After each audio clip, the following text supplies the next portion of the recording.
Welcome to another episode of Resources for Humans. I'm your host, Jack Altman, and today we have a really exciting guest with us. This is Josh Bersin, who I've been reading for a very long time. I think he's one of the most thoughtful people in our industry, and I'm just so excited to be here with you today. So thanks for doing this. Thank you, Jack. So Josh, you've been in the industry for a long time. Can you just give us a little bit of background of how you got into HR in the first place? How I got into HR? How you got into the whole area? Well, I'm actually not from the HR domain. I mean, I think a lot of people know that. I was really an engineer, and I did sales and marketing and other things, and stumbled upon an e-learning company in 1998 that was trying to build online learning software. And that was before we even called it e-learning. And we sold that company to a larger company. I worked for another company called Digital Think that was a fairly successful online learning company. And then the 2000 recession, for those of you that were probably children at the time, don't remember, everybody got laid off, including me. And I went out and decided I wanted to do research on corporate training. And that's how I got started in this. And then it expanded and grew and turned into what we do now. And tell us a little bit about what it is that you do now and kind of how that got off the ground. Well, I felt that, and I think it's still true, that the HR function in companies struggles to figure out what the right thing to do is, because there's never any right or wrong in all of the different people practices of business. And so I felt that there was an opportunity for us to show people through research, through lots of unbiased studies and examples of what would work for a given company in a given situation. So we ended up building through lots of surveys and interviews and talking to vendors as an analyst, a methodology to produce written materials that HR people could read that would allow them to say, oh, here's where I am and here's what I need to do next to get better at whatever it is I'm working on. And those started as in the learning domain, the first really big report was called the High Impact Learning Organization, how to run a training department. And then it expanded into all these other parts of HR. So we do that. We do benchmarking. We write case studies. We do all this work with vendors to try to understand how the marketplace is changing. And now I really work with large companies, CHROs, to try to understand their strategy and try to keep them up to date. And in the years that I've been doing this, every year or two, something new comes along, a whole theme changes, the technology world changes. So it's a never-ending quest. And I'm so excited to talk about all of this. But in the context of your role with Bersin, and since you've joined Deloitte, I'm super curious to hear about, has that changed at all since you've been part of Deloitte? No, it's been great. Being part of Deloitte gave us scale. I mean, we were a self-funded, bootstrapped business, and we reached a stage of growth where we either needed to raise some money or, not grow at the rate we could. And Deloitte came along and said, look, we would like you guys to be part of our human capital consulting business and give us an architecture for selling all the consulting that we do. And so for 5 years we've been part of Deloitte. We've been growing, we've become more global. We're about twice as big as we were when we were acquired. I now have the opportunity to get input from Deloitte partners all over the world. I'm involved in other projects in Deloitte like the Human Capital Trends research. So it's been really fantastic. I mean, I think, every time somebody sells their company, there's probably a 50-50 chance on what's going to happen. For us, it's been really, really very, very positive. So you've been looking at the HR industry for a long time from a really high-level perspective. Before we jump into how the technology has changed, I'd love to hear, how has the role of HR at companies changed? Well, it's changed a lot. I mean, if I go back to when we started, when the 2008 recession hit, which you guys haven't seen what will happen, it was about doing less. And how could we actually had a conference where the theme was do less with less. How do you do fewer things when your budgets are tight? How do you reduce the size of the workforce? That was a huge focus. But then in this last economic cycle, which has been 9 years now, it's been moving HR from administration and compliance to understanding the employee experience, improving employee engagement, watching and monitoring the employment brand, and making the company a better place to work for a whole bunch of reasons, one of which is to retain people when you can't find them anymore because the market's so hot. And so there's been really a 5-year or so evolution of HR focused on culture, listening, transparency, trying to, better work environment, better benefits, free food, whatever it may be. That's really been a focus on becoming a more attractive employer. But I think we're reaching a new stage, and the new stage which I call is really HR as the chief productivity department. Because it turns out that even if you do have a great brand and you hire a lot of great people, if they don't know how to get their work done and the organization can't flex to meet the changing business needs of a business disruption like digital, it doesn't matter if they're happy. In fact, they won't be happy. So I think there's a sort of a new era of HR focusing on really understanding how work gets done and what are the tools and practices that we need to be more productive at work. So it's getting more into really being a management coach or a management advisor, not just a curator of the employee experience. So is this changing the types of people who do HR as the role evolves? Are we seeing the composition of the people working in the industry change? Absolutely. I think, I mean, and certainly in the big companies, we still need a lot of HR domain, a lot of expertise, a lot of people that have worked in HR, but more and more companies are saying, I want people with MBAs, I want people with statistics background, I want people from the business. I was just having a meeting right before I came over here with a head of HR of a large company asking me about how to staff his analytics team. And he said, should I look for people from HR or outside of HR? And I said, you know what, you probably should look for people outside of HR. You should look for people that have done analytics in the customer or marketing domain and bring them in so they'll bring a more business-oriented perspective. And so I think we're in an era right now of really HR upskilling itself to be more business relevant. As one of the CHROs I talked to put it, HR should spend their time where the company makes money, not where they think it might be nice to add value. So HR professionals working on sales productivity, improving productivity in manufacturing organizations, reducing accidents. Those are things that are business problems that HR people can help with. And then they can bring all the HR domain expertise about recruiting and learning and OD and training and org design to that problem. So that's until the next recession hits, in which case everything will change again. I think that's where we are today. And so the expectations are obviously going up because it's no longer just, say, cost-saving metrics. Are we also expecting people ops teams to drive revenue, drive employee retention? Where does that go? I think most CEOs would love their HR department to take some accountability for growth, profitability, innovation, revenue, customer service. Employee engagement is a nice thing to measure. Retention is a nice thing to measure, of course, but those are not the most important things to the CEO. So anytime an HR department can get aligned with those kinds of initiatives, like if you're in a startup, you know what it's like. You want to grow. So do we have the right people trained in the right jobs so we're doing deals fast enough, so we're closing deals, so we're taking care of customers? That kind of mentality, the more HR people think about those things, the better off they're going to be. What are some of the most exciting or innovative sectors that you're seeing growing to sort of adapt to the new expectations and the new role of HR? Well, there's quite a few things changing. I mean, one of the one is the market that you guys are in is the performance management market. And if you go back and look at performance management for the last 30 years, it used to be a once a year HR compliance program designed to weed out the low performers and try to come up with a defensible reason to give one person a certain raise and somebody else another raise. And so it was all about applying HR principles to the workforce to maintain equality and drive performance.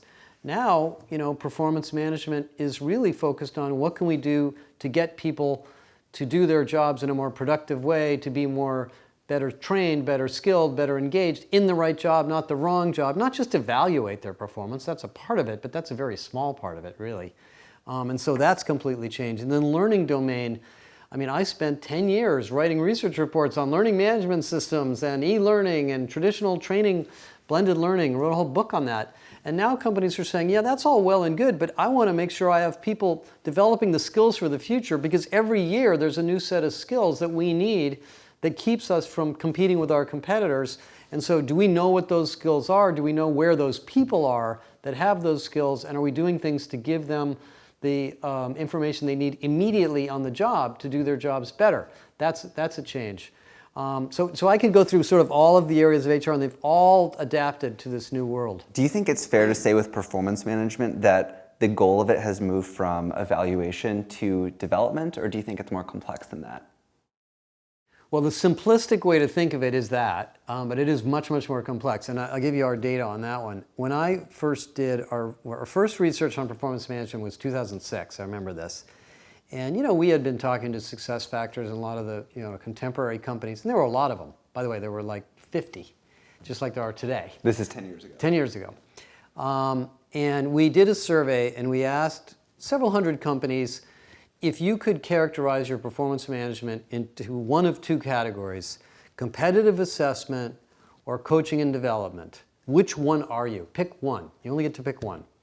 75 to 80% of them said it's competitive assessment. The reason we do it is to figure out who's on top, who's on the bottom, to weed out the low performers, reward the high performers. That was Jack Welch style. Right. That was the whole thinking. Last year we did it. It's completely inverted. 75% said it's coaching and development. Only 20 to 25% said it's competitive evaluation. And the reason for that is we're in a world where skills gaps, team engagement, alignment with the mission, hiring people with the right culture and the right passion is a definition of success. Telling somebody they're a low performer isn't going to help you that much. Somebody has to tell them that. But it's really, what do you say after that? What are the coaching and tips and guidance you give them to make sure they can improve their performance? And then having a growth mindset, which basically says, even if you are a low performer, I do believe you could improve. And we're going to spend some time figuring out how to do that in the current role or another role. That's where companies are today. So that whole domain and the software people buy and the kinds of features they want has shifted from this old model to this new model. And I would say, companies like yours are just, really reinventing the whole marketplace. And to what degree do you think this plays into sort of the increasing war for talent? So I know a lot of other startups are as afraid as we are of, Facebook's new office in San Francisco. Right. And it's getting more competitive than ever. And in some sense, I wonder, is performance management one more tool to make your company a place people want to work? Is it operating at that end of the funnel too? Absolutely. It has to be. If it isn't, then it probably isn't doing its job. And I think, as we were talking about a little bit earlier, the phrase performance management is an old-fashioned concept. The idea that a manager is going to manage the performance of an individual is actually not the way it works. We all manage our own performance. If I know what to do, and I'm in the right company and the right job and getting the right rewards, I will improve my own performance. And it is my boss's job to make sure I'm getting the help and support and advice and guidance and tools to do that.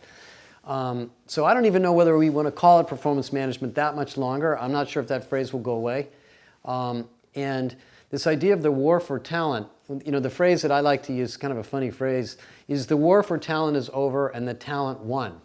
People know what they want to do, and they can find a job on the internet. They don't belong to you anymore. They can go to LinkedIn or Glassdoor or wherever other website, find what roles, jobs are available. They can even look for jobs within their city, within their zip code, within 3 blocks of their office. They can apply online. People can look at their social profiles. So this idea that you have some control over what your employees do is really not true. So if performance management isn't helping the company attract those people on a regular basis, not just once a year, then there's probably something wrong with the process. I love what you said about the sort of war for talent and that the talent has won, because we talk about this sort of power shift towards employees quite a bit. One other area that's related here is employee engagement. And before we get into the HR tech, which I'm very excited to talk about, engagement is this other hot topic. It's this buzzword that we hear a lot about. And I'm really curious just to get your thoughts on what's the state of employee engagement and how should companies think about it? Well, the phrase employee engagement is an old term. Everybody kind of knows what it means to, your ability or interest in applying discretionary effort at work. But I think it's much more complex than that. It's really the whole tapestry of experiences and environments that you witness and are part of at work, and how well they bring the best of you out. And so I'm trying to think of the right phrase for it, but it's really a story of energy. Do I get energy out of this job? Do I bring energy to the job? Do I have energy in the job? And that makes me stay with the company, work harder, do more, collaborate more, and so forth. So it's a complex area. Historically, engagement was a once-a-year survey I think that goes back to the industrial age when we thought about employees like cogs in a machine, and we had, Frederick Taylor and the old scientific work methods, and we said, look, if we survey them once a year and see which ones are happy, maybe we can figure out what to do with the other ones to make them productive too. Now it's really a continuous process of listening all the time, and we have a whole set of new tools, including the kinds of things you guys do. But the funny thing about it, when you look at the data, and I've been looking at the Glassdoor data for 8 or 9 years, it hasn't gone up. The average engagement on a 5-point scale is about the same as it was before the 2008 recession and during the 2008 recession. So it is a problem that plagues many, many companies. And what I've concluded from all the research I've done and the data I've looked at is that ultimately it comes down to leadership and leadership's investment and understanding that the people side of their company is perhaps the most important thing they do. The way I kind of try to describe it to companies is every company is in the people business, whether they know it or not. You might be pumping oil out of the ground or making widgets or selling software or developing software, but if the people aren't engaged and trained and aligned, that particular thing that you're selling won't be productive, customers won't be happy. And so the companies that are at the right side of the bell curve on engagement tend to have senior leaders that are very, very focused on their people. They understand, they listen, they're transparent, they're trusted, they invest in people on a continuous basis, including during bad times. I'll tell you, during the 2008 recession, a lot of the companies we talked to, great companies, cut their HR and training departments, slashed them. 2 years later, they were very sorry they did that because when the economy came back, they really didn't have anything, and a lot of their people left because they saw the cuts. So those are the things that drive engagement, and I think performance management can be a positive or a negative. I think in most companies it's been a negative on engagement. I've been through, I was trying to figure out the other day, I think I've had close to 40 or 45 performance appraisals in my career, and I can only remember 1 or 2 that have been positive experiences for me. In most cases, I went home that day and had to take a deep breath and say, okay, I'm going to put this out of my mind and try to go back to work tomorrow. And that shouldn't happen. Absolutely. Ever. Yeah, and I know you've shared fascinating data about just how much employees historically have hated performance management, and I think that's so much of what we're trying to do now. One last question on the data piece. Do you think that measuring engagement or happiness, do you think that that's enough? Because you mentioned that engagement hasn't gone up over all these years, but obviously we've been measuring more. Do you think companies would be better off spending their time doing things rather than just taking things? Yeah, I think engagement, it's a good point. I mean, engagement is a surrogate measure that doesn't mean anything by itself. What really matters is productivity, retention, employment brand, revenue growth, customer satisfaction. If all of those things are good, I guarantee your employees are happy. I could guarantee it. And I think one of the problems with engagement as a big measure is companies get a little bit too wrapped around the axle that we're trying to make people happy. We're not really trying to make people happy. We're trying to give them really good jobs that are meaningful to them, that help the organization succeed. And if we do all that in a supportive environment, they will be happy, because it is work. Absolutely. It isn't home. But I don't think the market's going to go away. I think it's going to be around for a long time, and there's many definitions of what engage, how you measure it. We have one, and there's just dozens and dozens.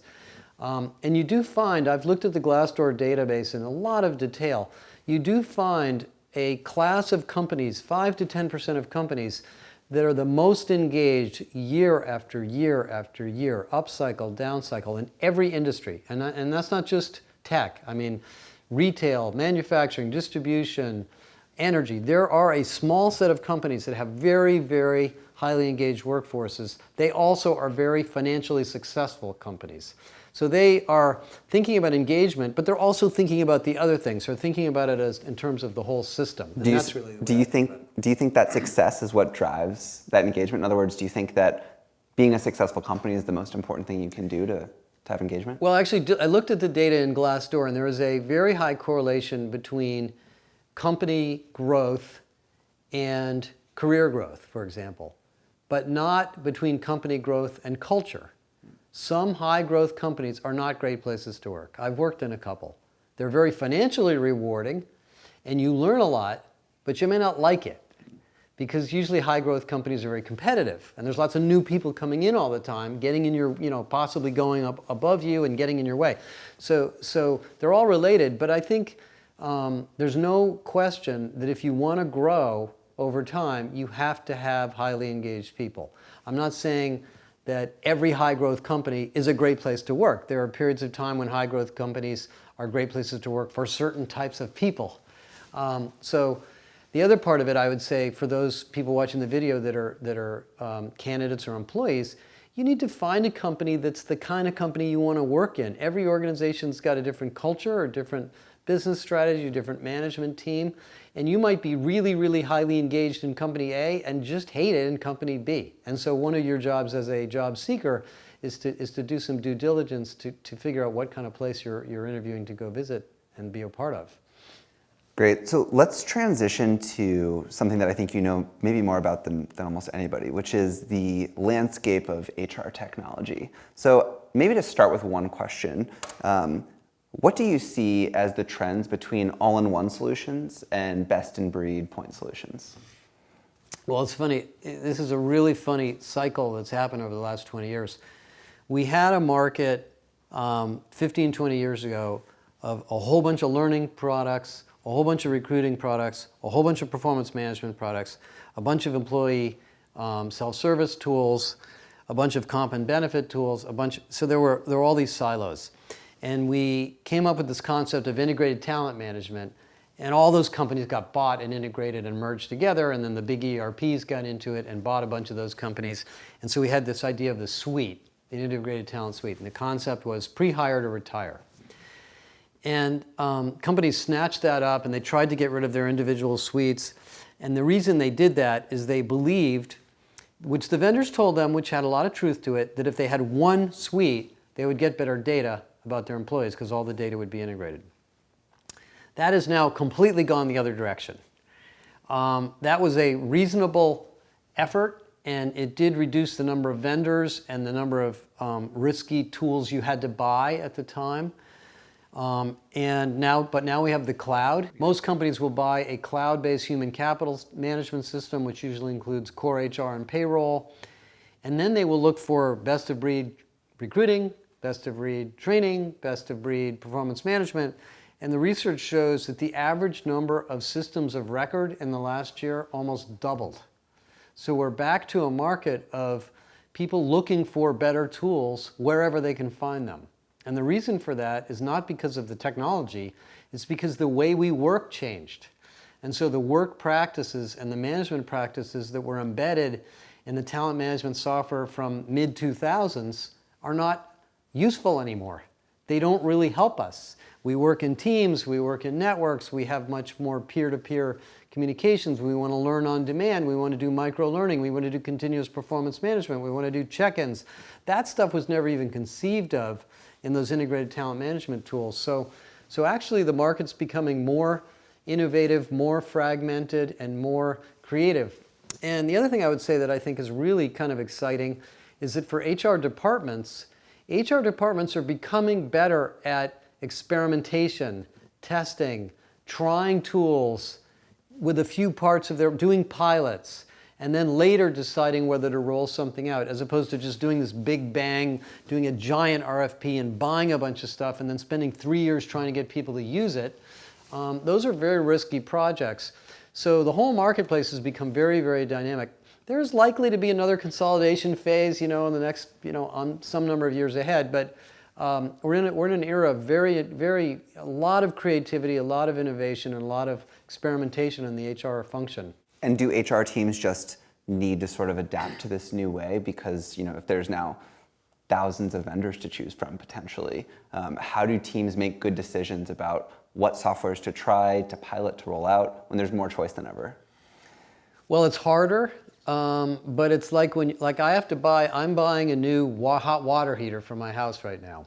And I went online and I looked at all the hot water heaters and I had to do my homework because one of them is like 5 times more efficient than the other one, and I wouldn't have known that without doing my homework. So I think HR teams need to have a person or a group that is looking at the technology landscape, They can use companies like us to help them and become aware of what's going on to see what tools are appropriate for them. Not every vendor meets the needs of every company. So if you're a giant global corporation with a very conservative management style, there are going to be certain vendors that are going to appeal to you. If you're a tiny little company growing really fast, there are certain vendors that are going to be appropriate to you. So you have to do a little more homework. The other thing is, of course, references. As you guys know, most of these smaller vendors are scrambling around trying to get as many customers as they possibly can as fast as possible. So the best thing to do for a buyer is ask the vendor to give you some references that are in similar industries, similar size, similar culture to you are. And when you find somebody like you that's bought a tool and it worked for them, chances are it's going to work for you. And I'm not saying the vendors lie, but the vendors will exaggerate all the time. So you have to do your homework. But I think this is the cost of innovation. If you don't do this, you're going to end up with a bunch of HR technology that people don't use, don't like, and it'll cost the company a lot of money and won't be a lot of value. What's the scope of where we're seeing this? So of course this is happening in maybe San Francisco and other coastal cities. Are we seeing this in the rest of America? Are we seeing it in other countries? We're seeing it everywhere. I would say it tends to have, the innovative tools are usually purchased by companies that are a little bit more traditional, less traditional in their thinking, so they're willing to try new ideas. I run into companies all the time that are just growing. They're doing fine. They don't want to change anything. They don't want to upset the apple cart. They're just happy to use whatever they have. That's the end of it. And if you go to certain parts of the world, like in China and certain emerging economies, that's all they just want to hire people, pay them, get them on the job, and just give them the basics. But as soon as you find companies that are reinventing themselves, creating new digital products and services, moving into a new market, moving into new geography, they're going through sort of transformational changes of their own, they are finding that their talent practices are oftentimes holding them back, and they need new talent practices to better train and engage people, and they're a lot more likely to buy these more creative tools. And there's also a lot of companies that have very sophisticated HR departments, and they're scratching their head thinking, this software isn't doing what I want, and I can't bend it to do what I want to do, and I don't want to build it because the IT department's too busy, so I've got to find it. And so we're actually in a part of the market that is new to me, where the HR departments are doing things ahead of the technology vendors. We now have HR departments experimenting with ratingless reviews, continuous check-in. That all came from HR, not from software companies. The software companies followed innovations done by leading HR departments. So I think for you guys, for the vendor market, you're going to find some very creative ideas in your clients, and if you listen to them and think about how you can build software around them, you will help find the next market for your product. One interesting thing related to this that we talk about a lot is to what degree companies are matching the processes of their vendors versus creating their own process and then finding a vendor to match that. What are the ways you've kind of seen that with, say, performance management, which is kind of close to our hearts? Well, most big companies don't have time to visit 50 other companies and see how they're doing something. Maybe they'll read our research and go to some conferences and stuff, but they're inventing it on their own. And they have some, if they're an innovative, creative group, they'll do pilots and they'll do prototypes, and they'll try things in their own company and they'll figure out what's going to work best. Some companies do that, some companies don't. But generally speaking, they're living in the bubble of themselves. A vendor comes in with 50 clients, 100 clients, and the HR department says to the vendor, what does your software do? And the vendor says, well, for a company like yours, we have found that these are some of the things that really can add a lot of value. Do you do these things? And the HR person might say, no, we don't. That's an interesting idea. Why do you recommend that? And the vendor will say, because I've got 20 other clients doing that, and let me put you in touch with them. So you have an opportunity as a vendor to do a lot of education and best practice development in the next client if you listen to the current clients and figure out what they did to make your software successful. So I think it's very hard to run a successful HR technology company without having a little bit of a professional services mentality and a professional services team that really understands what the client did to use the software well, so you can explain that to the next customer. I think the vendors that do that will outperform the ones that just sell tools. It's almost as though a lot of these people practices might innovate at companies like Adobe or Deloitte. Right. The vendors can codify that and then actually help share that to the rest of the world potentially. Absolutely. I mean, one of the reasons I spend so much time with vendors, and like you guys, is I learn so much from you that you're learning from all the customers you have that are doing new things in your software. And I think really successful software companies are by nature innovators all the time. So you build a feature, you get somebody to buy it, they ask for some other things, you scratch your head and say, wow, is that something other customers are going to want or not? Yes, it is. No, it isn't. That process that you're going through in product management is helping the whole industry get smarter. And so I think the vendor market is an enormous source of training and development and best practices for corporations. That's why it's a little bit hard to pick the right product, because you've got to pick a company that you feel is giving you the kind of advice that's going to be relevant to you as a big company. So, and you've written a lot about this particular innovation around killing the performance review, and this happened a lot several years ago. Mm-hmm. And you've talked about some particular companies that have done that. What do you think happened there? Why did it get killed, and where are we going from here? Well, it's pretty clear to me what happened, because I lived through it. In 2006, when we did that study I told you about, where 80% of people said they were doing competitive evaluation, I called many of the references of some of the big performance management software companies. And they were telling me things like, we're having a huge success. And I said, well, what do you define as success? By the end of January, we had all our cascading goals in the system. I said, well, I don't know what that means by success. It sounds like you've been successful using the software, but I don't know if it's helped your company. And then I called a lot of those companies back in August, September, October, and I said, well, how's your performance management process working? And I heard things like, well, all that stuff we did in January is now getting in the way because we reorganized, or we came up with a new initiative, or we had a big product quality problem. We need to change everybody's goals. And they had these goals and these compensation plans locked in concrete, and we couldn't undo them. So now we're trying, and we started to realize that the software that looked so powerful, this idea of the top-down, hierarchical, cascading goals, forced ranking, end-of-year review, was getting in the way of business transformation. And what's happened as you know, for the last 8 years, digital disruption has hit everybody. Every company of all sizes is saying, you know what, the way we're doing this isn't working. We need to do it differently. We need to reorganize. We need to do some experimentation. And so the goals we set in January may not be the right ones. The teams may have changed. And they found that the performance management process was not helping them, it was hurting them. And so a couple of innovative companies, Adobe was one of the ones that made the most noise about it, but there were others, said, you know what? We're losing engineers, we're losing people because this process is so demoralizing. Let's just get rid of it, trash it, throw it away and start over. And they experimented with no reviews, they experimented with check-ins, they experimented with management development, which we always need. They experimented with qualitative reviews instead of quantitative reviews. We started to read research on the bias implicit in ratings. 51% of a variation in ratings is actually the result of the manager, not the employee. We got all that research out there. We looked at the fear and dislocation that people feel when they are evaluated by their manager, and the fact that that reduces their engagement in front. All this stuff started to come out, and companies started to experiment. And what happened over this, it's been 7 or 8 years, is we realized that doing away with ratings was not even the problem.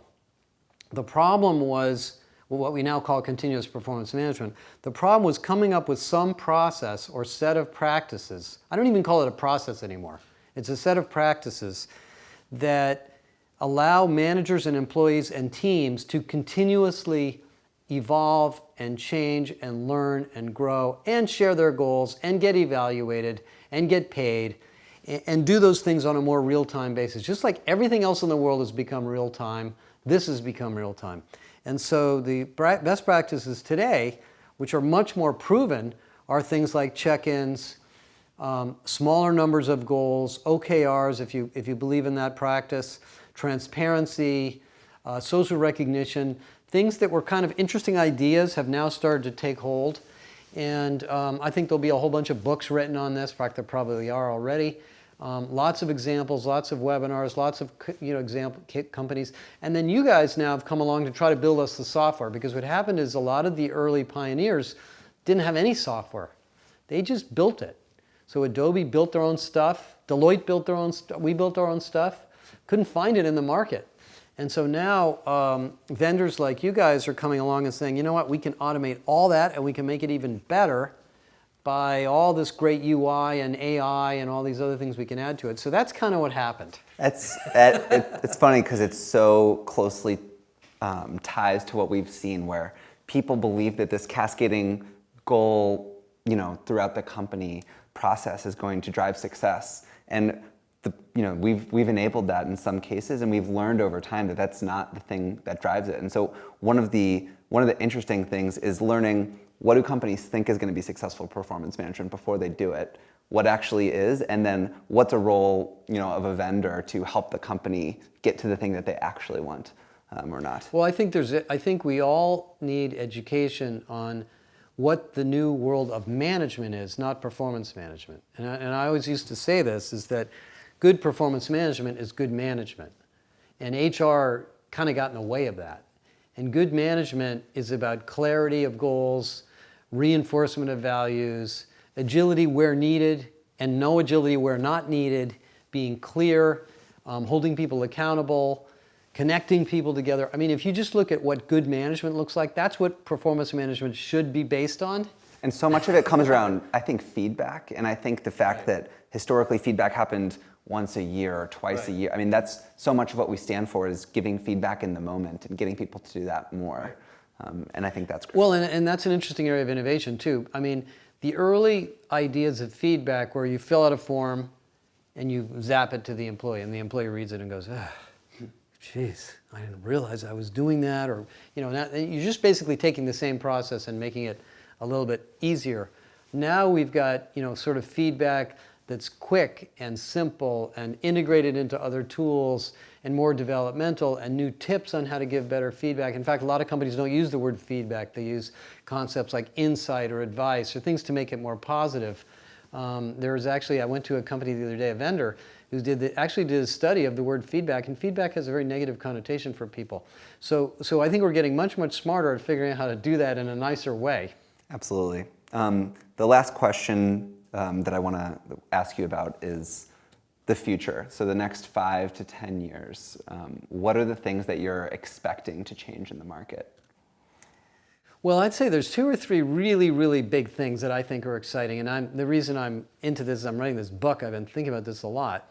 One is figuring out how to optimize a company where the unit of measure is not the person, but the team.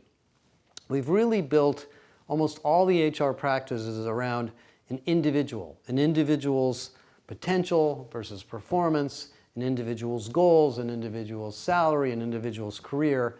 And that's great, for us as individuals. But the company succeeds through teams and projects and networks. A bunch of individuals succeeding on their own doesn't make a company. It just won't work. So how do we measure and align goals and rewards and careers around teams? What is the right makeup of a team? How many people of what caliber of skills are needed in a particular team? How do we reward people as a result of the team success, not just their individual success? What's the relationship between the two? That's one gigantic change. And companies are trying to figure out right now how to reorganize themselves into more agile teams, and that's an enormous thing. The second is data and analytics and insights. We just published a report about a month ago that said that close to 70% of companies, including small companies, are actively invested in building a people analytics database, an integrated database of all of their people, which goes beyond payroll and HR data, but includes engagement data, sentiment data, even location data. And so 3 to 5 years from now, we're going to have much, much more intelligent systems powered by AI that will tell us things about the workforce and will tell employees things that they can be doing better. So for example, you walk into a meeting, you find out that half the people in the meeting are not ready for the meeting because they're too busy on other projects. So you get some data that says maybe the original agenda of the meeting isn't the right agenda. We should change the agenda based on what's been going on. I mean, that would be a wonderful insight to have. We don't have that today. We have fraud and misbehavior and things going on in the organization that are actually easy to spot when you look at the right data, but that data is not easy to find. People that are underskilled in an area and they want to move into a higher level job, what skills should they get? What are the skills that the company needs that are in most demand? That data is not easy to find. And that sounds like it should be, but it's actually not. I could go on and on and on, including data about location, productivity, health, communication styles.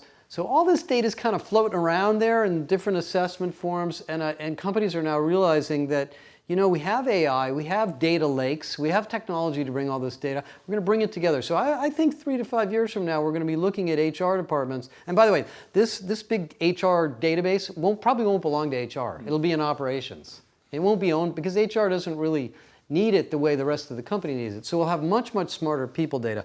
The third area I would say I think is really, to me, very important, especially right now, is companies as good citizens. Organizations today are they don't wholly own their employees. A lot of employees are contingent. A lot of employees are gig workers. A lot of employees are, you know, working to their 70s and 80s and they're working part-time. We have young people entering the workforce earlier than ever.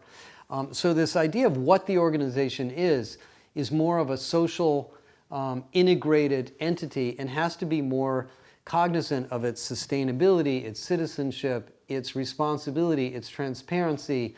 And so all of the bad behaviors that companies do that they used to be able to hide, they can't anymore.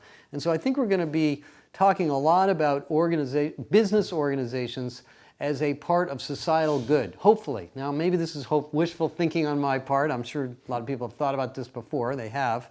But I think that's a significant trend right now. And the reason I mention that is we have a study in Deloitte called the Deloitte Millennial Study. It's a massive study of people in, you know, sort of the age 35 and younger. And it shows a very, very sharp increase in distrust of political institutions and social institutions, and a huge amount of high expectations of workers that their companies will be good citizens, that their companies will fill the gaps, that their companies will take care of the environment, that their companies will take care of society, that their companies will be diverse and inclusive and fair and transparent. And so those expectations are being thrown upon CEOs, many of whom maybe didn't want to run a company that way, but now they're realizing that that's their job. So I think that's the third one that I think is going to be sort of a big change over the next 3 to 5 years. Well, those would all be great. When can we look forward to the book coming out? Fall of next year, if things go well. So probably September, October of 2018. Great. Well, Josh, this was fascinating. Thank you so much for doing this with us. Thank you.